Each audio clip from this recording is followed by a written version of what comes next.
Today, a lot of important news about the virus. This week, confirmation that the Delta variant has 1,000 times the viral load of the original virus.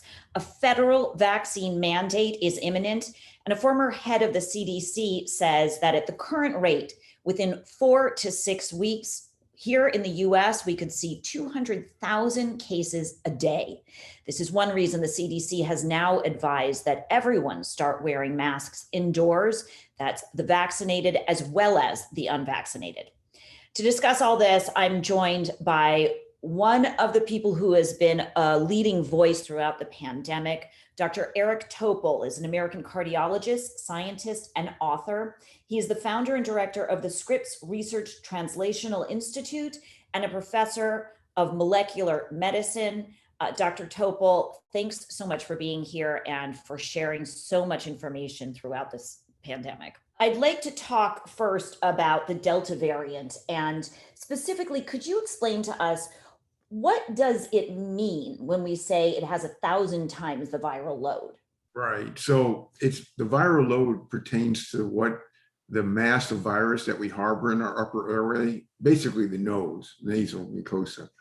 So that is what is the real problem with Delta. It has so much mass of virus, and this is basically because it gets in cells so well in our upper airway, and it hijacks these cells, and they make so many copies of virus. And that's what's different about this version of the virus as compared to the previous versions.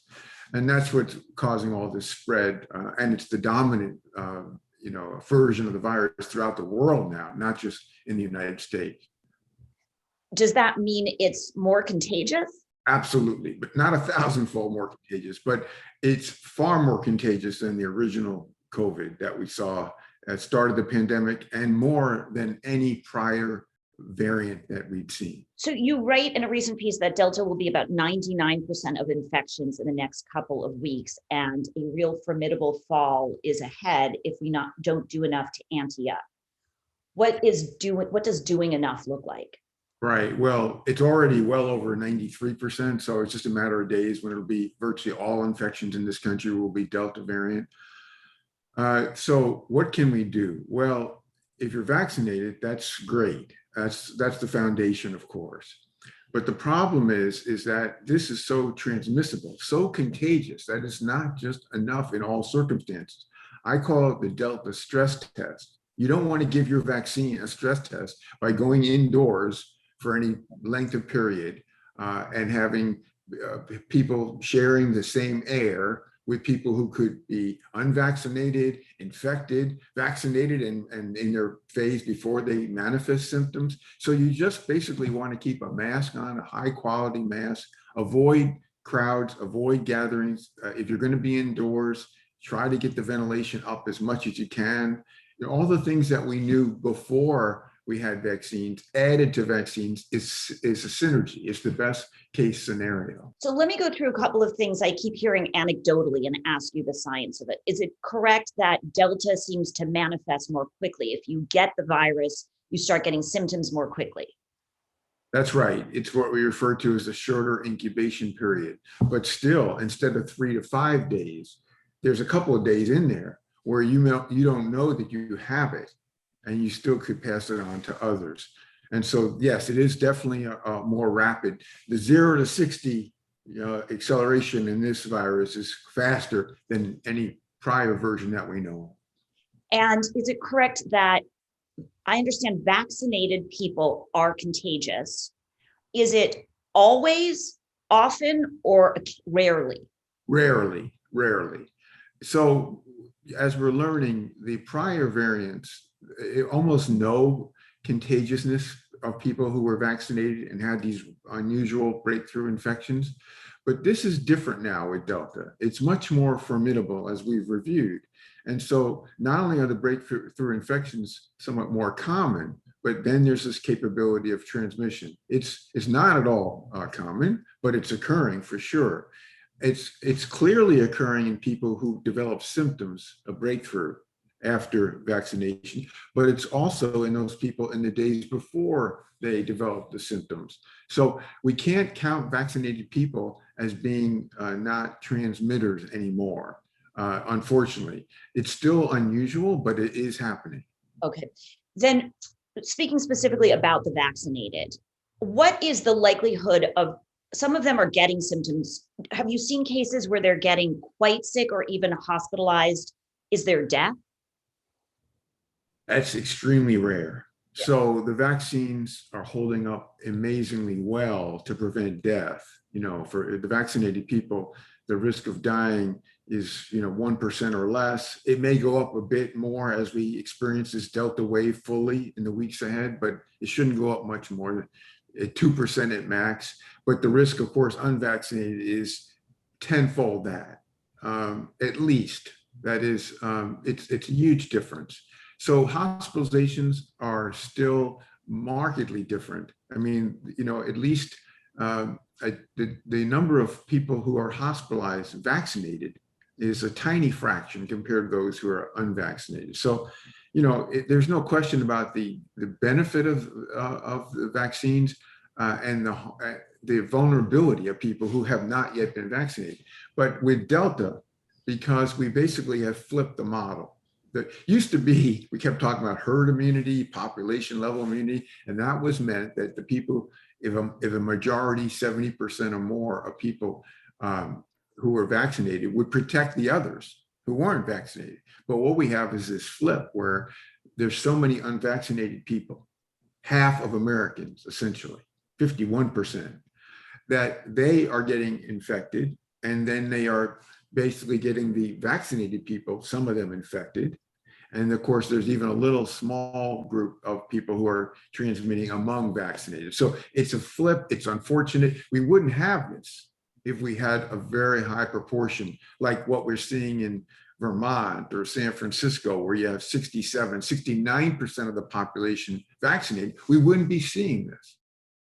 So I want to talk about the importance of getting vaccinated and what happens if this much of the population remains unvaccinated. But just for one moment, for those, I'm hearing from a lot of vaccinated people who are sort of, why do I need to wear a mask? If I get it, it's going to be so mild. For those people, is there a possibility they could feel pretty bad? And could they even get long COVID? Do we know? There's a report coming out today about long COVID, at least the first glimpse of that. And yes, I think the answer is you can get long COVID from a breakthrough infection. We need to have more data, more follow-up, but the first indicator of that is coming out later today.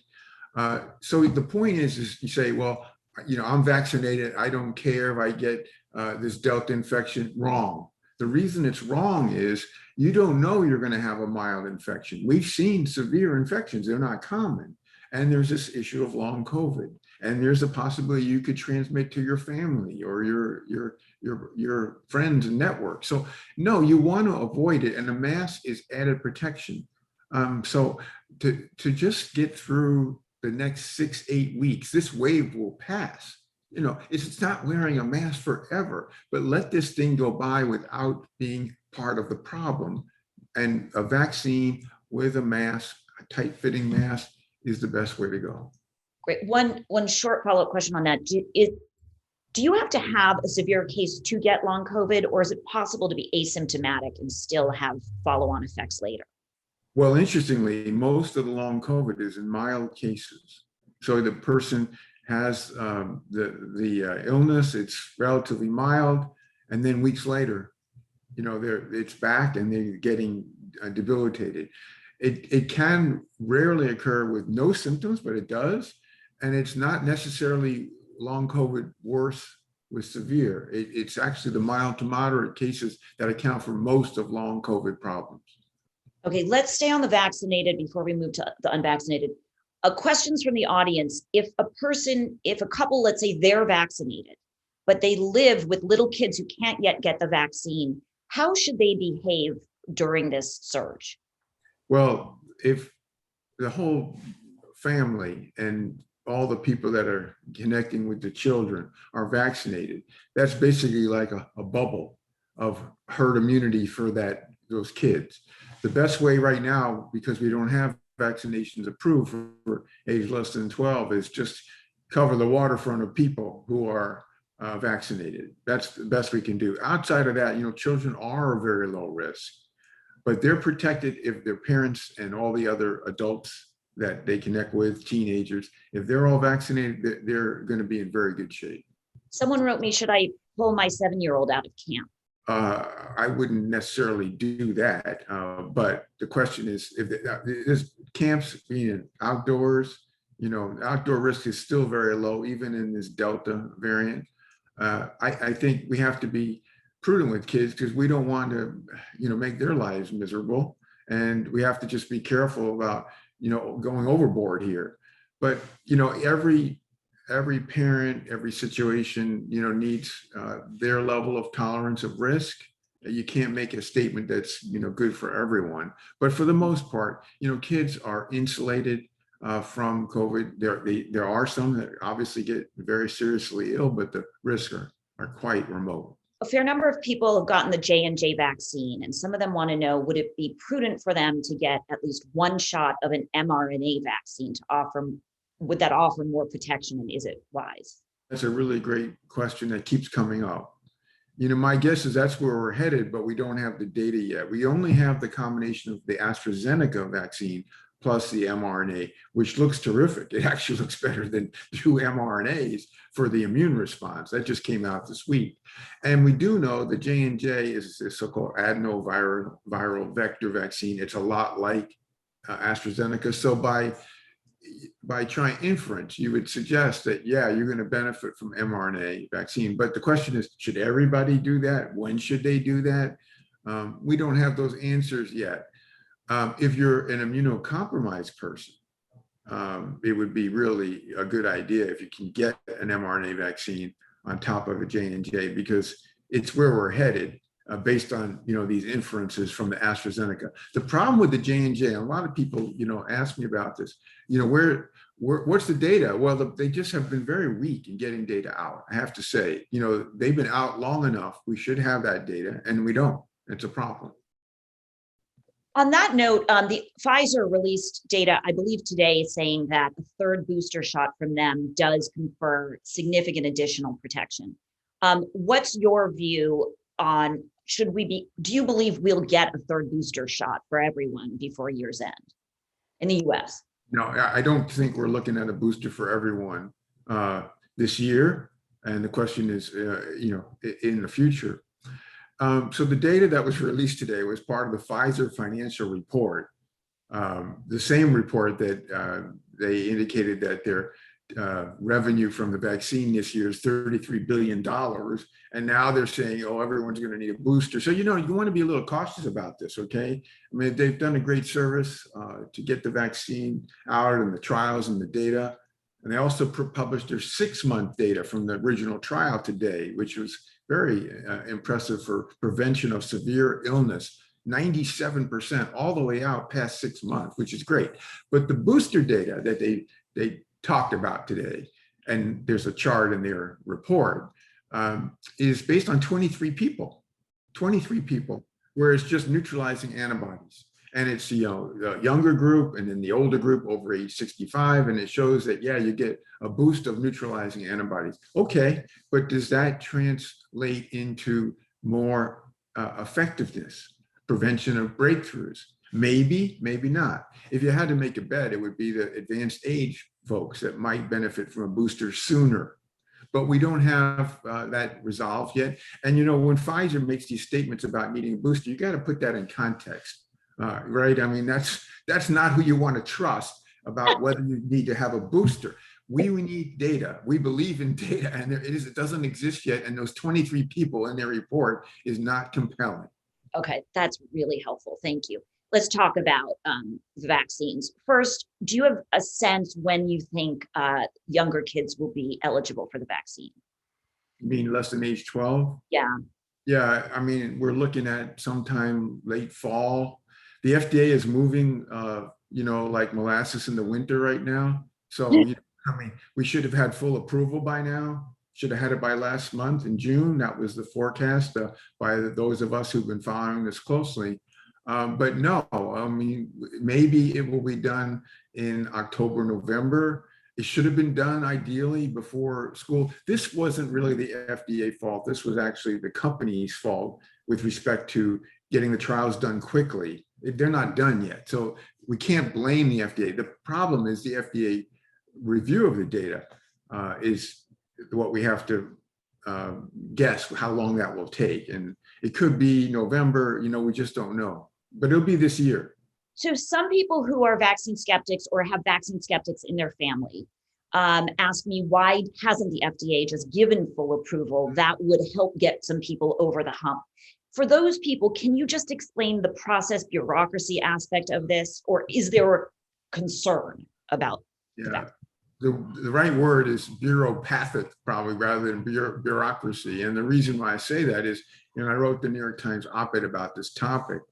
The issue here is that the FDA has essentially been getting all the data, being able to do plan inspections, do all the things that are necessary. So it isn't just safety and efficacy.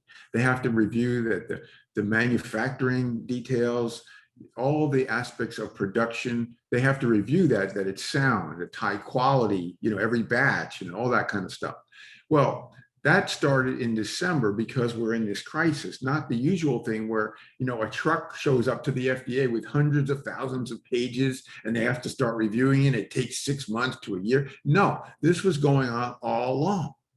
And so Pfizer put theirs in the first week of May, Moderna put theirs in June 1st. It should be done now because they've had 7 months. 7 months is a lot of time to review this BLA, so-called full approval. Why is this so important? Well, the full approval, not only are there millions of Americans that are uncertain, that are hesitant because they are waiting for this full approval. They consider it experimental. It's not experimental. We got hundreds of millions of people who've had this and are safe, and it's very effective. But there's also the requirement, this mandate day that we had a couple of days ago, where all these entities, the Veterans Affairs and the health systems, were announcing, well, that's just the beginning. When we have full approval, it's going to be requirement across the board: municipalities, the federal government, military, every health system, private companies, on and on. We will see tens of millions of Americans get vaccinated because of full approval.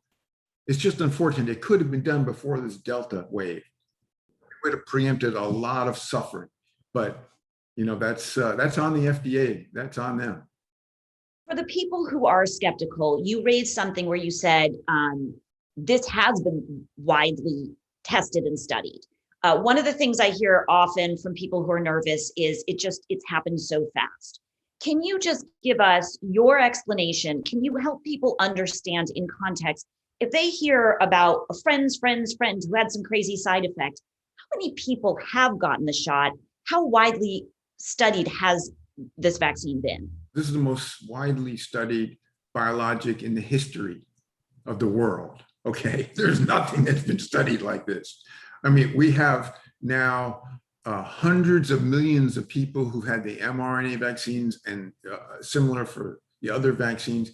Nothing has been studied under this scrutiny like these vaccines, all in such a short period of time. Now, the point about people don't understand statistics, that's what's sad here. It's just the math, right? I have like a 1 in hundreds of thousands of chance of getting that side effect that I heard about that whoever had. But my chance of getting COVID and getting sick and having long COVID or going to the hospital or infecting other people, they're not even in the same ballpark or orbit. They're totally different. So people just can't get the math here. It's really unfortunate. Would you speak to this notion that somehow the vaccine impacts fertility? That's something I hear a lot from women. Yeah. This is what drives me nuts, is all this fabricated stuff where there are no data. And that's one of the examples. The vaccines do not cause infertility. In fact, that's been studied and there's no evidence of it at all. But the anti-vaxxers keep pushing this stuff and a long list of things that they have made up that have no data and scare people. And I understand the people who are scared. I mean, it's not on them. They're just, reading stuff and hearing stuff. And it's really sad that people make this stuff up, really. what are the side effects to the mRNA vaccines? Yeah.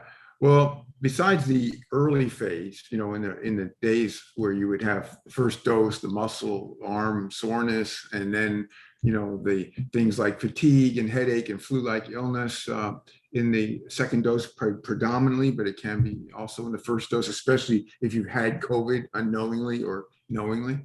Now, after that, the side effects, the only one that really is noteworthy of all the things is that there's an inflammation of the heart, particularly in young people, particularly in males, and it's very mild. Most of these are self-limiting and they recover extremely well. That's the only other real side effect that's been noted with the vaccines, the mRNA vaccines. So, the chance of getting myocarditis in a teenager, and also the fact that it would be resolved, compared to the chance of that teenager getting COVID and getting ill, that math has been done, and there's no question about the benefit of vaccines among teenagers. And of course, it can happen in younger adults as well, beyond age 18. But outside of that, and one other thing just to point out, in the history of vaccines, there's never been a new significant side effect that's cropped up after 2 months. We're well past 2 months. Wait, say that again. So within 2 months, we would have known if there would be untold side effects. That's right. So we saw the clotting with the AstraZeneca. We saw the Guillain-Barré in the trials. All the monstrous bad side effects that you could imagine were seen within 2 months. There are no more surprises in store. These vaccines have now been out first in clinical trials, for several months in 2020, but now they've been out in millions, hundreds of millions of people in this year. So we know about these vaccine side effects, and there is nothing about this platform of vaccines versus prior that would change this. In fact, the data today from Pfizer, 6 months plus data, reinforce that we're not going to see things that we haven't seen before. Now, before you go into hundreds of millions of people, you have to, for those first couple of months, it's essential to have your antenna up, because you don't know maybe you'll see something you didn't see in the trials, even though they were the largest randomized trials ever done for vaccines. But that's 70,000 people, not hundreds of millions of people. So these are so remarkably safe. And it's just extraordinary that people want to not believe that, because they've been fed bunches of lies and just, real, just noise, unfortunately. Noise and disinformation. And we've been talking about how to fight disinformation. So this audience is familiar with that. Let me ask you a little bit about the variants. You did a piece in which you said the unvaccinated are now putting the vaccinated at risk. And one of the notions I've come to understand as I've covered this is the more this thing spreads, the greater the chances a new variant could develop. Mm-hmm. Is there a possibility, if a large proportion of the population remains unvaccinated, that a variant could emerge that could escape the vaccine? It's theoretically possible. It's unlikely. I'm optimistic that we won't see full escape. We've seen gradual, the Delta is certainly, we get almost nothing from the first dose with Delta, whereas before we had, a lot of potent protection. So we've already seen some of what you're getting at, but will we see complete resistance? That is no protection from a future variant? I sure hope not. And I think it's unlikely. And we've written about that. But the issue here is that it's not just the US, it's a worldwide challenge. We've got countries where Delta is raging, in Indonesia, the fourth largest country in the world, and many other parts of the world. So as this variant continues to circulate at big numbers, the chance of acquiring new mutations and then selecting for those mutations because they just make the virus more contagious or more immune escape qualities, that's the potential that lies ahead. Now, I hope that the Delta wave is going to be our biggest thing to get through in, a matter of weeks, and that we will not, if we get our vaccination rates up considerably, tens of millions of more people, we will not have to face something worse than Delta, but that remains to be seen. The more we let the world, without its vaccination equity, that we all have vaccination, 7 billion plus people, whatever, the more chance when we see, these huge surges around the world, that it'll come back to hit us as well. You keep saying that the surge would last weeks, and I think Tom Friedan also said that. Why do you think it'll be that short-lived?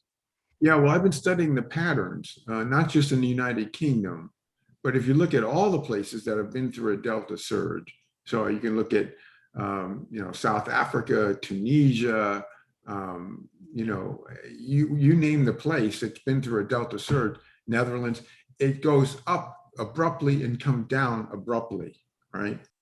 India, obviously, this is where it started. That's where we first saw the Delta variant. And eventually it went down and it didn't have really any significant vaccination. The point being here is that this virus appears to be so remarkably efficient in finding human hosts. But because there is some natural immunity out there and then the vaccination immunity, it just burns through as fast as it can, and then it basically comes right down. So we are in the burn phase now, where a lot of people are getting hurt. You look at Louisiana, it's just horrible. Florida, Arkansas, Nevada, I mean, many states, Mississippi, they're getting hit, and they will start to come down. But the question is, how much of the US is going to be affected, because we have not done nearly as well as we needed to for vaccination. We have like one state that's there and 49 that aren't, essentially. I think you wrote a few days ago or not long ago that you don't think a lockdown would be necessary to fight Delta. You still think that's the case? Or you might yeah, we're allergic to that in the United States. So I don't talk about that and you get people going cuckoo. No, we're not going there. But we have things without that work, that aren't being used. We have states that are outlawing the use of masks. I mean, help me. They're saying you can't have a mask mandate. We have a restaurant in California that you can't go in if you've been vaccinated. I mean, this is crazy stuff. Okay, this is unintelligent behavior, and you don't have to have a stay-at-home or a lockdown order. You just have to do what we know works. I don't want to take too much more of your time. Just quickly on the Lambda variant, what do we know about that, and are you concerned that could be next? I'm not worried about Lambda. Lambda was a South America, major story. It's here in the U.S. It's appeared, but it doesn't appear it can compete with Delta at all. So Delta is the problem. We don't need any new Greek letter variants at this moment. Lambda definitely had problems in South America. We don't know, precisely the mechanism of that and how much of it was related to lack of vaccination or, lack of other things. But I'm not concerned about Lambda. There will be other variants for sure, but I don't think Lambda is the one to be worried about right now. Okay, I just want to quickly look through the audience questions to see, is it safe to travel? Good question. Yes, but there's the need to wear a mask, going through, whether it's airports and, certainly on the flight, if it's a long flight, it's not, the problem we have, I wish we had rapid tests that can be done in a few minutes. And not only would people boarding a plane with their vaccinations proof, but also if we could test them in saliva and say, you're not infectious, I'd feel even better about travel. I mean, travel is okay, but if you can avoid it, particularly long distance air flights that might be prudent right now. Again, I think it's just a matter of weeks before we get on the other side of this. But yeah, travel is safe, but you take precautions. Don't just rely on your vaccine. That's a great start. That's going to get you a long way, but don't forget about the things we did before we had vaccines. And what about, is the Delta variant so contagious it could be passed outdoors? Should we think about masking outdoors as well? That's a very important unknown. I don't think it's an issue. However, if you are upfront with a person outdoors and they're breathing on you, they're singing, they're yelling at you, you sure could think about how that aerosol that you could inhale and get in your nose and upper airway. So it's that circumstance. If you're just going out for a walk or a jog, no. But if you're going to be with another person and you don't know that person might be infectious, that's the key. So outdoors, indoors, in those situations, think about keeping that mask on for a couple of months. We're not talking about forever here. Like September, October, you think things will be better? October. I'm counting on October being we'll be over this, and it's possibly towards the end of September. And it depends a little bit where you live too, because some places are going to get through this faster than others. Finally, do we have any idea how much infection is out there in America? There's not a really robust testing system. No. Great point. The testing's gone down. The last thing you want when you're trying to cope with a really bad situation like this is to stop testing, reduce test. You want to increase it like the UK did, but we're not doing enough testing. Our data tracking is horrible. Our lack of tracking every breakthrough infection in this country, that was a CDC decision. That was the wrong call. We should be learning everything we can from breakthroughs. Is it the Delta variant or is it the person's immune response? Are there new variants that are cropping up? That is Delta adding mutations or whatever. So we're not doing a lot of things we should be doing, but testing is certainly one. One thing I have to add, if we had the rapid testing, like they have, in the UK, in Denmark, in many countries, it's free. Rapid Like test at home, paper, just like the pregnancy test. Right. 2 stripes, you've got infectiousness, 1 stripe, you're good to go kind of thing. Yeah. If we had that, we would be so much better off, not just with travel that I mentioned, but schools, sending your kids, the staff at the schools, the teachers. We should have that in every household. That was ready last April of 2020 in this country. And that's one of the parts of our ammo that we haven't even, gotten in gear. That's unfortunate because that should be a priority. It's still not too late, but by the time we get them in every household for free, not paying $10 each, Yeah. Is that the CDC? No, it's really the government. CDC could be the kind of the conduit, but it's a government investment for people that they haven't done. And it sorts this thing out, and it's worked amazingly well in other parts of the world, and we've just ignored it. And the idea that you should go out and pay $10 for each test, who's going to do that every day? And who can afford that? So that whole Binax, thing is not the answer. We need something that works quick, that's just as accurate, and is given for free to help people know, can I go to do whatever I got to do today? Whether that's school, work, restaurant, shopping, whatever. Is there anything I didn't ask you'd like to address, or any message you'd really like to deliver to people? Well, I just hope, my guess is your listeners are skewed towards being vaccinated and but if they haven't, please, it's not too late. Go for it. You will benefit, and you will benefit other people. And we need you to get over this pandemic. We can't do it without you. Dr. Topol, thank you so much. You bet. Hi, I'm Jessica Yellin. If you like this video, please click subscribe, and you can click the bell to get notifications when we post new content. Thanks for watching.